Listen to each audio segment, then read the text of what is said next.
A ese de Chantada perdeu este fin de semana en San Ciprián. Os de Juan e Dani non estiveron como a quixeran e perderon por 3-1, unha derrota que analiza Juan Rodríguez con gañas de pensar xa na seguinte cita, esta vez na casa. É certo que, sin comenzar excesivamente ben, tuvemos dúas ocasións moi claras ao principio, as dúas nas botas de Fornas, unha foi Sopao, outra o travesaño.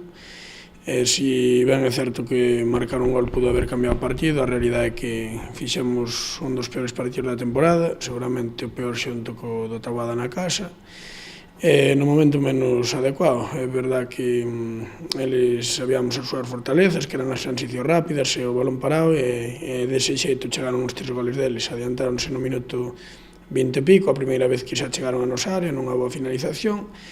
e a partir de aí, pois, ese gol afectou-nos máis do que o debería haber feito, comezamos a cometer moitas imprecisións, a apresurarnos, a ter moita ansiedade no xogo, eso propiciou que pérdidas, pois, lles facilitaran eles ter algunha acción rápida, e nun córner preto do descanso fixeron o 2-0. No descanso falamos das cousas que debíamos corrixir, pero a segunda metade empezou polos mesmos derroteiros, non fomos capaces de amosar unha cara diferente, de novo nun córner fixeron o 3-0, si que é verdad que non houve un baixón nin de actitud nin de traballo de aí ao final, o equipo seguiu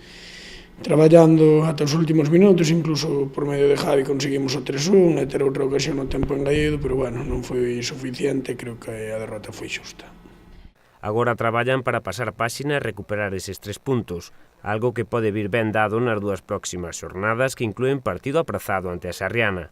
Afrontar o seguinte partido aquí na casa, onde a todo agora nos estamos amosando bastante fortes, seguramente para a afición pois esta derrota fora un baixón anímico, esperamos que de novo domingo estén aí apoiando o equipo, porque é o último partido que hai antes do aplazado, que haberá para unha liga o próximo fin de semana, por mor do carnaval, e só xogaremos nós contra a Sarriana, dos equipos que vamos arriba, co cal sería importante sumar os 3 puntos para, independientemente dos resultados do resto da xornada, pois chegar o mellor posible ese aplazado, e para ello traballaremos toda a semana. Este domingo ás 5:15 chega o Páramo ao Sangoñedo. Un rival que trocou de adestrador fai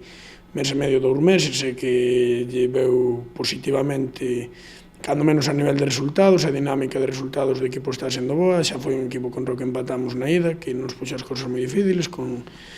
xogadores de nivel, igual que o San Ciprián, pois en todos os equipos hai xogadores de talento, creo que o Páramo é un equipo que acabará escapando da zona baixa na que está, co cal é un partido complicado, como son todos. Cada vez quedan menos xornadas, pero quizáis é cedo para sentir esa presión. Todavía quedan, no noso caso, 45 puntos en xogo, que son máis que suficientes para revertir a situación na que nos atopamos actualmente, que evidentemente non é a que nos gustaría, pero tampouco é totalmente crítica, non? Entón, pois, o que temos que conseguir é que eso non suceda, que non afecte, como creo que sí que nos pode afectar mellor outro día, será unha das cousas que debamos traballar para corrixir, e, bueno, confío cegamente no traballo que estamos a fazer, tanto todos os integrantes do plantel, e todavía queda moito tempo para acabar nesas 2 primeiras plazas, sin lugar a dúda.